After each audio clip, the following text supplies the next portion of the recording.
नमस्कार मंडळी, स्नेहरंग यूट्यूब चॅनेलमध्ये मी स्नेहा पराडकर तुमचं खूप खूप स्वागत करत आहे। नवीन वर्षाच्या रेसिपीत आपल्या खूपच चालू झालेल्या आहेत आणि नवीन वर्षाचा आपला सर्वात पहिला सण असतो तो संक्रांत।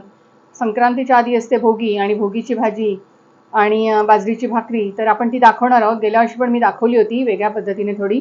तर आपण एक पारंपरिक पद्धतीनेच भोगीची भाजी दाखवणार आहोत आणि जे नवीन सबस्क्रायबर आहेत त्यांचं खूप खूप स्वागत आपल्या या परिवारामध्ये। तर आपण आता रेसिपीला सुरुवात करूया।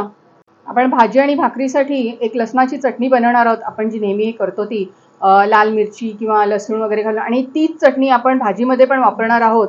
तर त्याच्यासाठी मी साहित्य घेतलं आहे। ह्या लाल मिरच्या आहेत, काश्मीरी लाल मिरच्या। आपल्याला जशा अंदाजाने हव्या तशा घ्यायच्या, जास्त तिखट नसतात। भरपूरसं लसूण आहे, अर्थात तीळ आहे आणि शेंगदाणे हे मी भाजून घेतलेत जास्त वेळ जायला नको म्हणून। तर एवढं सगळं आपल्याला नीट भाजून घ्यायचं आहे आणि मिक्सरला लावून घ्यायचं आहे। सर्वप्रथम आपण लाल मिरची भाजायला घेऊया। थोडंसं तेल घालायचं, तेलामुळे ती जास्त कुरकुरीत होते। थोडीशी परतून काढायची आहे।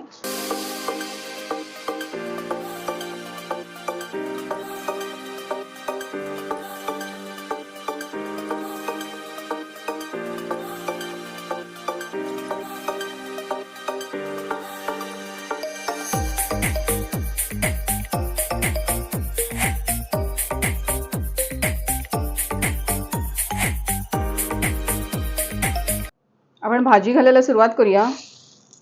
मस्त 2 चमचे तेल घालूया।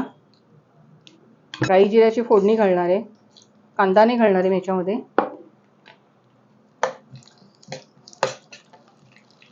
आणि हिवाळ्यामध्ये ज्या ज्या भाज्यांचा सीझन असतो, मुख्यत्वे ह्याच्यामध्ये घेवडा, गाजर, नंतर हरभऱ्याचे दाणे, पावटा असतो, तुरीचे दाणे असतात, मटार, भरपूर भाज्यांचा संगम असतो आणि ह्याला लेकुरवाळी भाजी म्हणतात। आपण आता याच्यात मसाले घालूया। अर्धा चमचा हळद आहे, ही धणा जिरा पावडर घालते मी थोडी। हा आहे आमचा नेहमीचा मालवणी मसाला, थोडी काश्मीरी मिरची पावडर। आणि आपण याच्यात आता एक एक भाज्या घालून घेणार आहोत।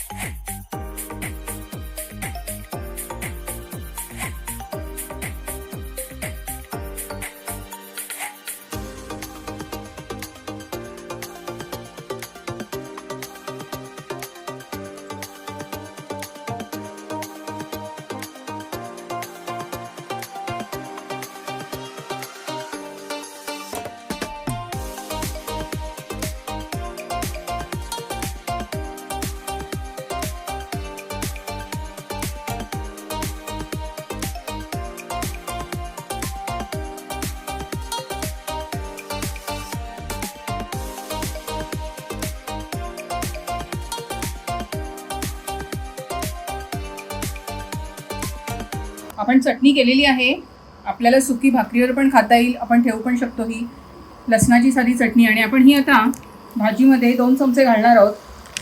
ही सुकं खोबरं असल्यामुळे भाजीला चव पण खूप छान येईल। फक्त 2च चमचे घालायचे, आपल्याला जास्त नाही घालायचे। आणि व्यवस्थित फक्त याला वाफ येऊ द्यायची। आपण बाजरीच्या भाकऱ्या करायला घेऊया। हे जवळजवळ पाव किलो पीठ आहे।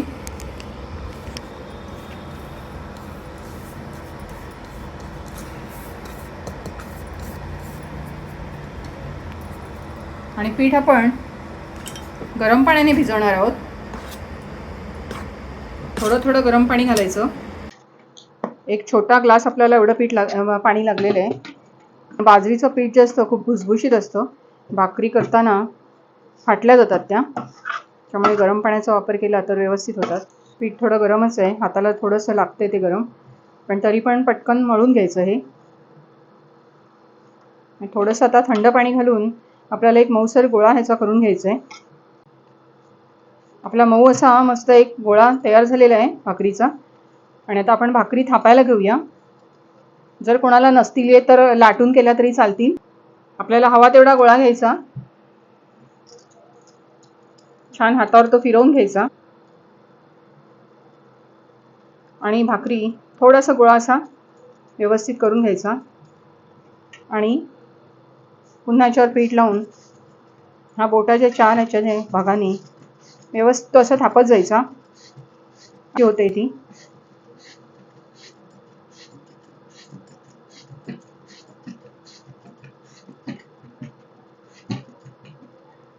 थोडंसं पीठ खाली लावते मी परत. या भाकरी फिरायला पाहिजे. आता आपण याच्यावर तीळ टाकणार आहोत मस्त असे, आणि ते असे मस्त थापून घ्यायचे की भाकरीला ते छान पद्धतीने चिकटले जातील. आता मस्त वाटते भाजी आणि भाकरी. त्यासोबत लसणाची आपण चटणी बनवलेलीच आहे. इंडक्शन असल्यामुळे मला असा तवा ठेवायला लागतोय, नाही तर आपण भाकरीसाठी वेगळा तवा वापरतो माहितीच आहे, आणि दुसरा तवा इंडक्शनवर चालणार नाही. भाकरी टाकल्या टाकल्या आपण त्याच्यावर पाणी लावून घ्यायचं आणि भाकरी मऊ राहते.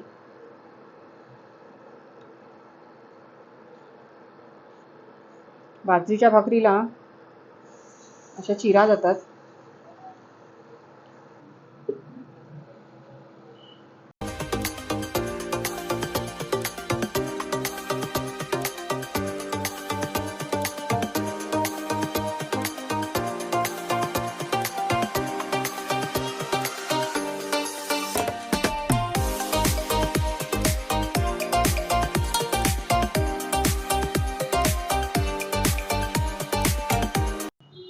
भोगीची थाळी आपली झालेली आहे. मिक्स भाजी, नंतर बाजरीची भाकरी तिळी लावलेली. मी वटाणे भात पण केलेला आहे, त्याची रेसिपी लवकरच येईल. तिळाची चटणी आहे, त्याच्यासोबत लोणचं आहे, आणि त्याच तिळाच्या चटणीत थोडंसं पाणी घालून थोडीशी पातळ चटणी बनवलेली आहे. तर नक्की ही रेसिपी करून बघा, आणि रेसिपी आवडली तर लाईक करा, शेअर करा, सबस्क्राईब करा. जे सबस्क्राईब करत आहेत त्यांचं खूप खूप धन्यवाद. आणि स्नेहरंग परिवारातर्फे तुम्हाला भोगीच्या खूप खूप शुभेच्छा. धन्यवाद.